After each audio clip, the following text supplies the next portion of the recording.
और मैं इनका हूं।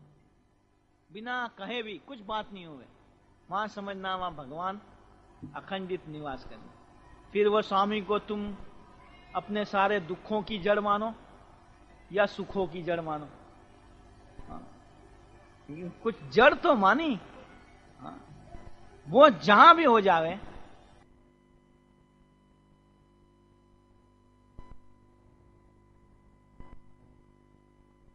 जड़ मानो, कुछ जड़ तो मानी, वो जहां भी हो जावे वहां समझना भगवान इनके पास अखंडित रखे हुए। चलो, समागम बिना अज्ञान जाए नहीं। हाँ, संग मिला है लेकिन जब तक समागम नहीं करेंगे तब तक अज्ञान टलेगा नहीं। समागम का मतलब काका जी समझाते थे गुजराती में, समा की गम मानो समय की पहचान,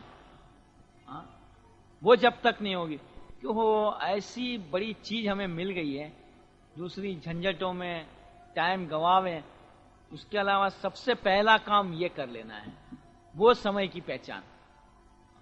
आज मानो कोई कहे कि यहां से मेहरौली पे मामा ये पेड़ बतावे, इसके नीचे 25-30 करोड़ के हीरे पड़े हुए हैं, वो किसी को पता नहीं है, तुम जाके ले आओ। तो 1 सेकंड भी हम बैठेंगे? महिमा है तो समय ये अगर पा लेना है, कोई और जाके ले आएगा उससे पहले मैं जाऊं, समय की उसको पहचान पड़ जाएगी। इसी तरह ओ पप्पा जी, स्वामी जी, काका जी क्या चीज पाई हुई है, वो महिमा अगर ख्याल में हो तब वो समय की पहचान हो जाएगी, समा की गम पड़ जाएगी। और सब चीजों को गौण करके पहले बस ये स्वामी हमारे राजी हो जावे वो कर लेना है, बाकी सारे काम बाद में, सारी चीजें बाद में, पहले स्वामी क्या कहते हैं वो करना है। जैसे मैंने महाभारत की अभी भी बात करी थी, मैं कई बार कहता हूं ना, अपने यहां बातें करते हैं, ये करते हैं, हमारी निगाह ही साधु के प्रति नहीं होती। कुछ साधु ने कहा हुआ होता है वो हमारे बेध्यान ही रहते हैं। क्या? स्वामी की हम बातें क्या कहते साधु ने, कुछ साधु ने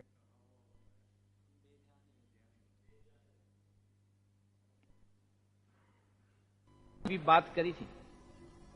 मैं कई बार कहता हूं ना, अपने यहां बातें करते हैं, ये करते हैं, हमारी निगाह ही साधु के प्रति नहीं होती। कुछ साधु ने कहा हुआ होता है वो हमारे बेध्यान ही रहते हैं। स्वामी की हम बातें सुनते हैं तो हमारा बीच मन कहीं और जगह पे घूमता होता है। वहां ये महाभारत, मैं महाभारत का एपिसोड देखता हूं, रामायण देखता हूं ना, वो इस ढंग से देखता हूं। देखो अर्जुन का प्रसंग हर एक ने देखा हुआ है कि वो सुभद्रा का हरण करवाया, कृष्ण ने ऊपर रहकर करवाया।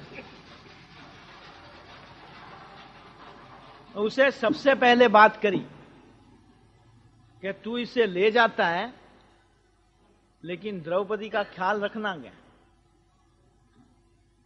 और द्रौपदी को पटा लेने के लिए इसको सारथी बनाना, तू आगे मत जा।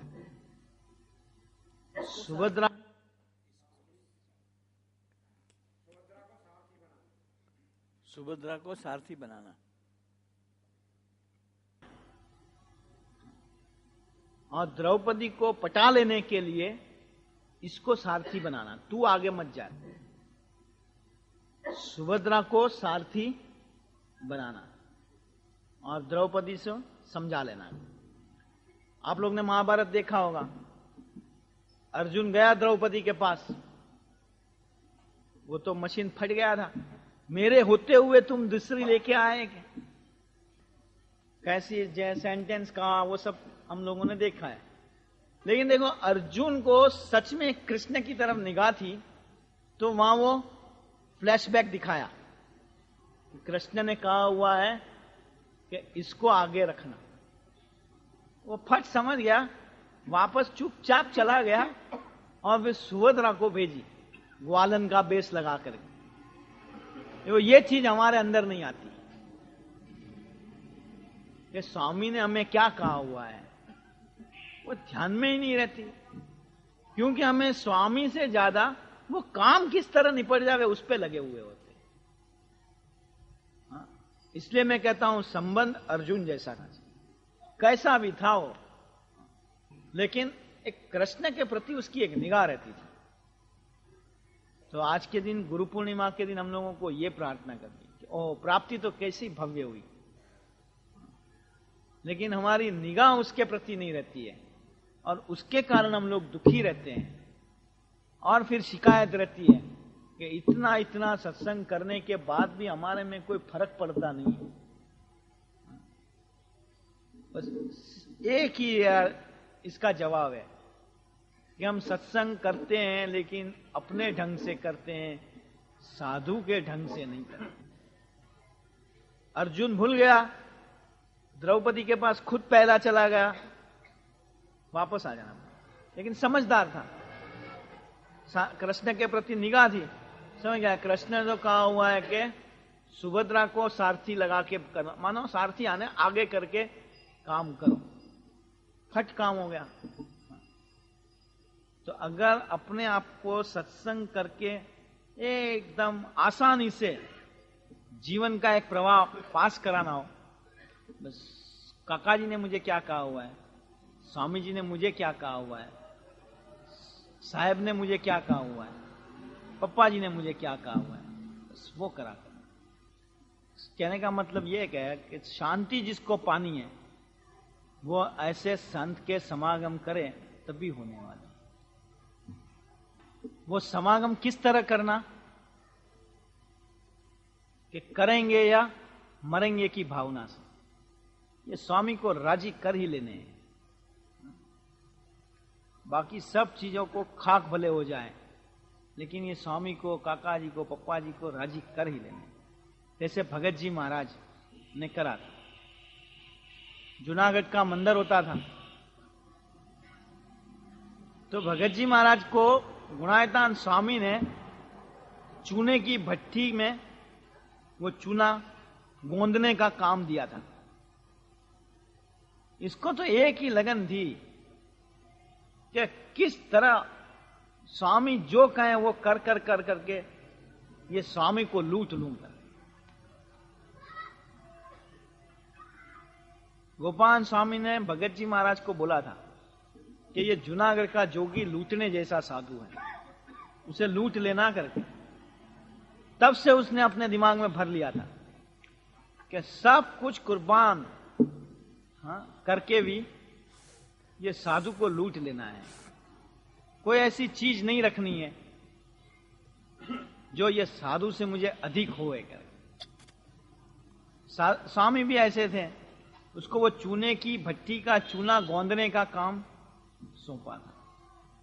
तो साथ में जो दूसरे साथीदार होते हैं ना, कईयों को एक ईर्ष्या होती है कि ये बड़ा स्वामी का प्यारा बनने चल जाता है। तो कईयों ने इसको कहा कि तू इतना लग पड़ा है, ये तो मंदिर में काम करने के लिए कोई सेवक लोग नहीं होते हैं, स्वामी तेरे को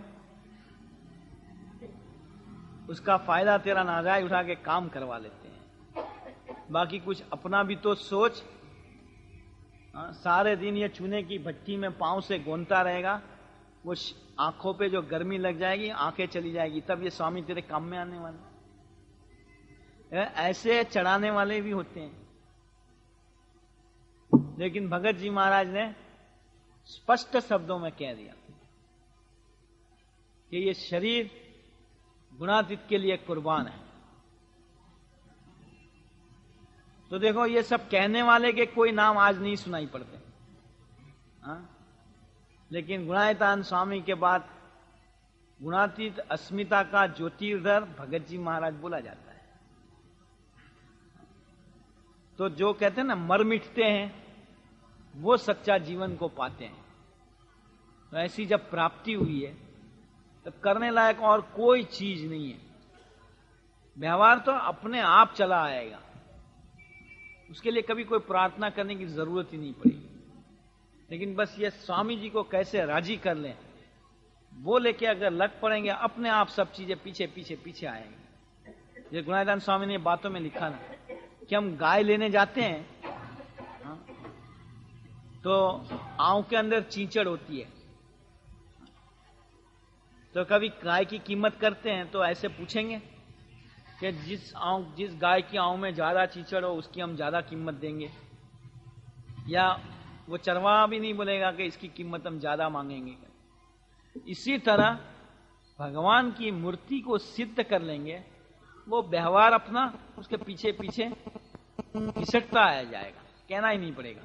हाँ, ત્યારે રાજી થાય છે કે સમાગમે તો એટલો ફેર પડે જેમ કાર્તિક સ્વામીએ પૃથ્વીની પરિક્રમા કરી। देखो ये समागम की बात करी, समा की गम जो काका जी कहते थे वो बात आई कि समय की पहचान कर लेनी चाहिए।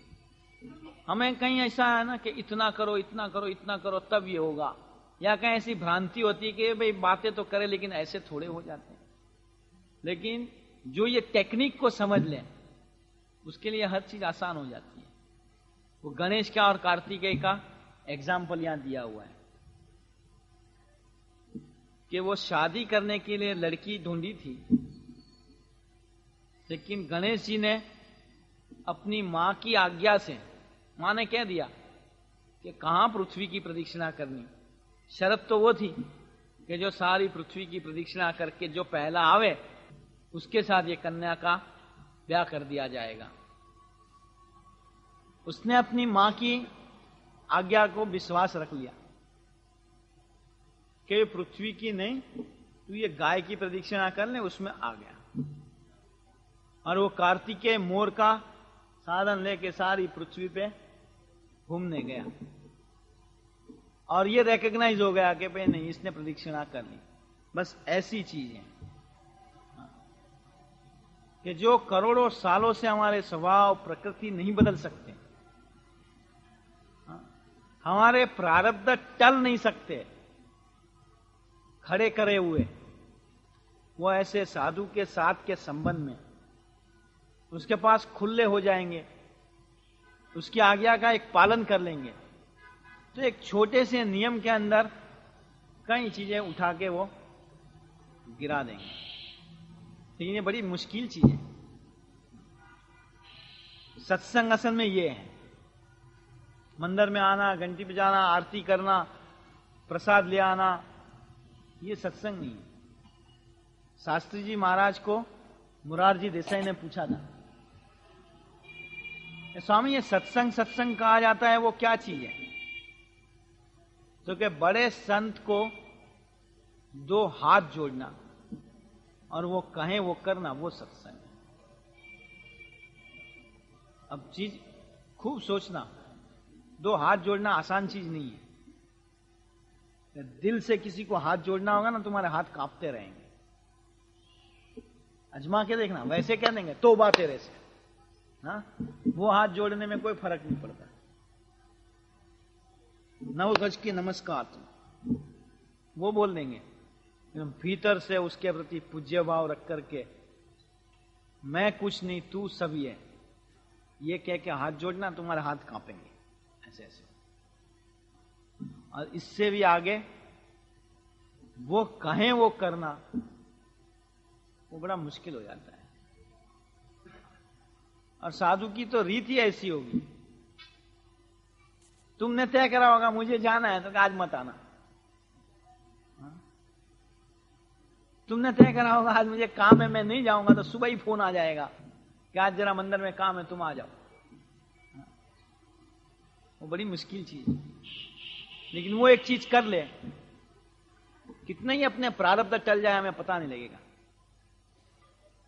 तो हमारे यहां पोपट भाई करके एक सेवक था, सिंह साहब, ये बना हुआ मेरी आंखों के सामने देखा हुआ इंसिडेंस है। तब हम लोग ये निर्दोष वगैरह जैसे युवक थे, तार देवाते जाते रहते थे, हाँ, क्योंकि हमें पता था कि शाम को है ना काका जी पप्पा जी का कोई प्रोग्राम बनता होता ना। पहले ताड़देव से काका जी हैं, पप्पा जी हैं, ये बा हैं, ये लोग बोरीवली, गोरेगांव, सांता क्रूज सभा करने जाते थे। तो हमें पता है कि वो लोग जाते हैं तो वहां आलू वड़ा, पेटीज, कचौरी, दही वले, अच्छा अच्छा नाश्ता होता है। कि चलो हम लोग सेवक के रूप में आएंगे, क्यों करके तैयार हो जाते थे। हमें वो सत्संग से कोई लेन देन नहीं थी। अच्छा नाश्ता मिल जाना वो एक शौक था,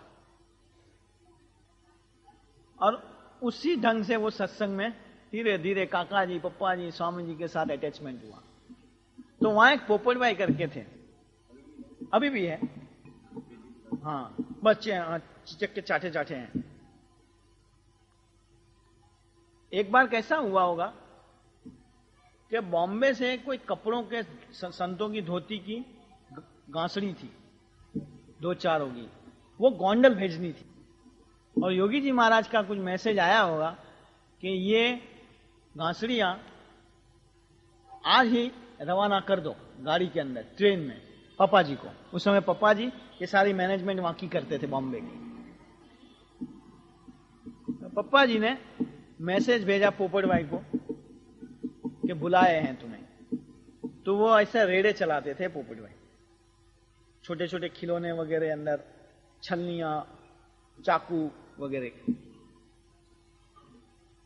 वो शाम को जैसे पप्पा जी का मैसेज गया कि तुम्हें क्या काम है, तो क्या तुम ऐसे करो, पप्पा जी ने कहा कि तुम घर पे जाओ, तुम्हारी बैग तैयार करो और सीधे स्टेशन पहुंचो, मैं घासड़ी वगैरह और टिकट विकेट तैयार करके भेजता हूं, आज की गाड़ी से तुम्हें निकल के गोंडल चले जाना है। उसने कहा अच्छा।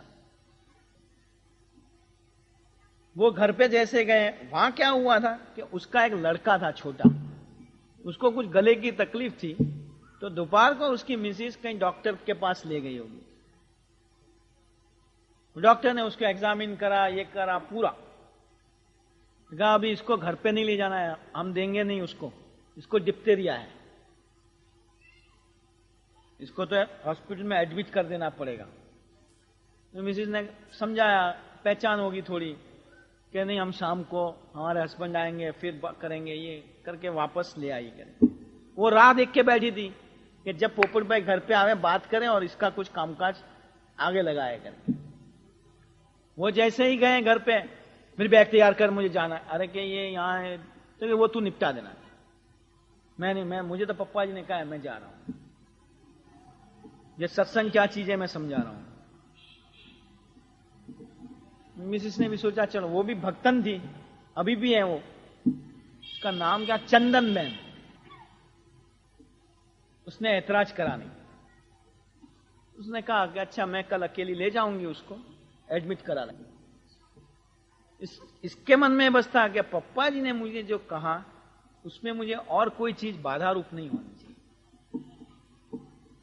वो गया, वो तो अपने काम पे चले गए। दूसरे दिन या इसकी मिसेस वो लड़के को लेके हॉस्पिटल में गई। वहां वो बाय चांस दूसरा डॉक्टर बैठा होगा, जनरल हॉस्पिटल होती है ना वो पब्लिक चैरिटेबल की। कागज दिखाया, उसने टेस्ट किया, बोलता है कि भाई आप किसको, वही लड़का आया है कि? मिसेस ने कहा कि कल ही तो कहा था ये, कि इसमें जो रिपोर्ट लिखा है ऐसा तो कोई सिम्टम्स इसमें है ही नहीं। तो डॉक्टर जो चेक करा था वो बेवकूफ तो था ही नहीं। लेकिन ये भगवान ऐसे प्रारब्ध कैसे टाल देते हैं। देखो एक चीज समझना, अगर पोपट भाई उस समय नहीं गए होते तो पप्पा जी नाराज होने वाले नहीं थे। खूब समझना, ये साधु तुम कोई काम नहीं करो नाराज नहीं होगा, लेकिन उसे जो करके तुम्हारा प्रारब्ध टाल देने हैं, प्रकृति टाल देनी है, वो चीज हम गंवा देंगे। इसलिए जिसके प्रति साधु को खूब लगाव होगा ना, वो सेवक जब वो साधु की चीज को नहीं मानेगा तो वो साधु को दुख जरूर हो जाएगा। क्या इतनी छोटी चीज के अंदर मैं इसकी इतनी चीज हटा देने को चाहता था, वो इसने मानी नहीं। तो ये कोई लालच की बात या ऐसी नहीं, लेकिन मैं आपको एक चीज आज समझाना चाहता हूं कि जब काका जी की तो अब बात रही नहीं अलग, पप्पा जी, स्वामी जी, इनकी तरफ से जब भी कोई भी सूचना आवे, वहां अपने दिमाग को कभी लगाना ही नहीं। और अगर लग पड़ेंगे उनके कहने के मुताबिक, तो करोड़ों साल से भी, करोड़ों जन्मों से भी हमारी जो स्वभाव वासना प्रकृति नहीं टले, वो कहां चली जाएगी समझ नहीं आएगी। लेकिन जैसे लापरवाह रह जाएंगे, तो मैं कई बार अभी कहता हूं कि मूंग होते हैं ना, वो जब चढ़ते हैं गरम बॉइलिंग में, तो कई ऐसे मूंग होते हैं वो गोंगड़ू रह जाते हैं, कड़क, कंकर नहीं, मूंग ही होते हैं, वो नरम होते नहीं। इसी तरह अगर साधु की तरफ निगाह नहीं रही, लापरवाह रहे, मैं लापरवाह किस तरह कहता हूं मैं समझाऊं। मानो काका जी ने हमें कोई काम के लिए कुछ कहा, क्या काका जी ने हमें कोई काम के लिए कुछ कहा, बस हम अपने विचार में खोए रहे, उस तरफ ध्यान न देवे। और जब काका जी देखें कि भाई इसको अपने काम की परवाह ही नहीं है, चलो मैं दूसरों से करा लेता हूं, और तब हम इतने लापरवाह, अच्छा आप दूसरों से करा दो, तो फिर मूंग की में जैसे गांगड़ू रह जाते हैं, ऐसे सत्संग में रहते हुए, पानी के अंदर उबलते हुए, मतलब इतनी सेवा भक्ति सब कुछ करते हुए हम गांगड़ू रह जाएंगे। और इसका संतों को दुख होता है, तो ये इतने लगे हुए हैं, इतने उबलते रहते हैं, लेकिन ये गांगड़ू रह गए। काका जी ये शब्द यूज करा, बहुत यूज करते थे, कि हम लोग गांगड़ा न रह जाए वो देखना, हम लोग गांगड़ा न रह जाए वो देखना। तो गुरु पूर्णिमा के दिन हमें और कोई चीज नहीं चाहिए, एक ही चीज पानी है कि जो प्राप्ति हुई है उसकी महिमा को समझ के समागम समय की पहचान लगावे, ये समय गंवाने जैसा है नहीं। और फिर वो साधु की तरफ निगाह रख करके हम अपना जीवन जी करके भगवान की मूर्ति को पालें, जिसके पीछे हर चीज अपने आप आया करेगी। सहजान स्वामी महाराज की जय।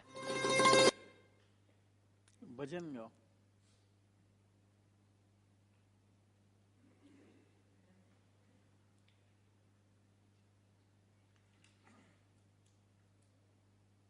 दो भजन गाओ।